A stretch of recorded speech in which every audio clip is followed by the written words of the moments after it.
Good evening, my name is Yvette Cortez and I am the nurse educator here at the hospital. I'm going to give you guys some new information about a drug that we'll be using here at the floor. It's called Estrogen or Premarin. This drug is used as a hormone replacement when premenopausal endogenous levels of estrogen are low. It's also used in combination with progesterone or alone as a contraceptive. It inhibits hypothalamic secretion of GnRH, which inhibits pituitary secretion of FSH and LH. When the gonadotropic hormones are absent, ovulation and conception cannot occur.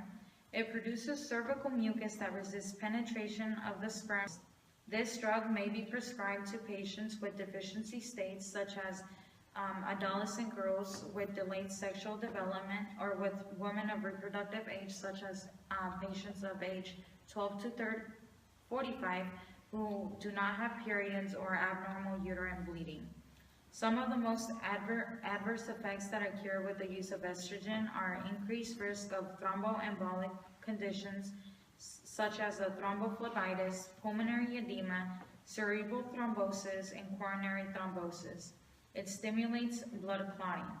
They are more likely to occur in women who are older than 35 or those women that take oral contraceptives and smoke at the same time. Women who are in menopause that take these long-term estrogen and progesterone therapy, and men and women who receive large doses of estrogen for the treatment of cancer. The long-term use of estrogen alone or with combination of progestin is no longer recommended because of the potential adverse effects that can occur with this drug. Do you guys have any questions so far? What are other potential adverse effects? Other adverse effects include menstrual disorders, GI upset such as nausea, vomiting, abdominal cramps, and bloating, but nausea usually subsides within 2 weeks of use. They can also get gallbladder disease, and they may experience migraine headaches, dizziness, mental depression, edema, and weight gain. Endometrial cancer and breast cancer also increase. Therefore, estrogen should not the lowest dose with the shortest amount of time possible, because it can increase the risk of endometrial cancer, myocardial infarction, stroke, DVTs, pulmonary embolism, dementia, and breast cancer. Okay, so if I understand this correctly, estrogen is contraindicated for patients with intact uteruses, patients who have cardiovascular disease, patients with estrogen-dependent cancers, and those who have dementia? Well, it should not be used for the prevention of dementia, but yes, you are correct.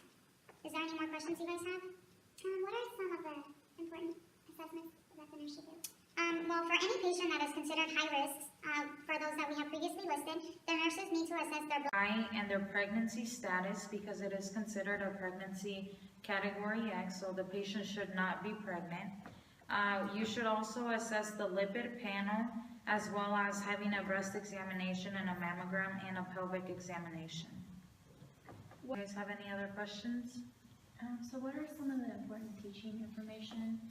Well, all the information that I have previously provided to you guys is important to tell the patient, but it's important to always tell your patient that it's important to assess their weight weekly and to report any sudden changes to their physician, because it could indicate edema or fluid retention. They need to report any unusual vaginal bleeding immediately, and they need to understand that smoking increases their risk for a thromboembolic event, and they need to understand that the signs such as abdominal pain, chest pain, headache, eye changes, and severe leg pain need to be reported to their physician immediately. If estrogen is taken long-term, patients need to report any unusual vaginal bleeding immediately, and they need to understand that smoking increases their risk for a thromboembolic event, and they need to understand that the signs such as abdominal pain, chest pain, headache, eye changes, and severe leg pain need to be reported to their physician immediately. If estrogen is taken long-term, patients need to have breast examinations and pelvic examinations annually and have their blood pressure checked routinely.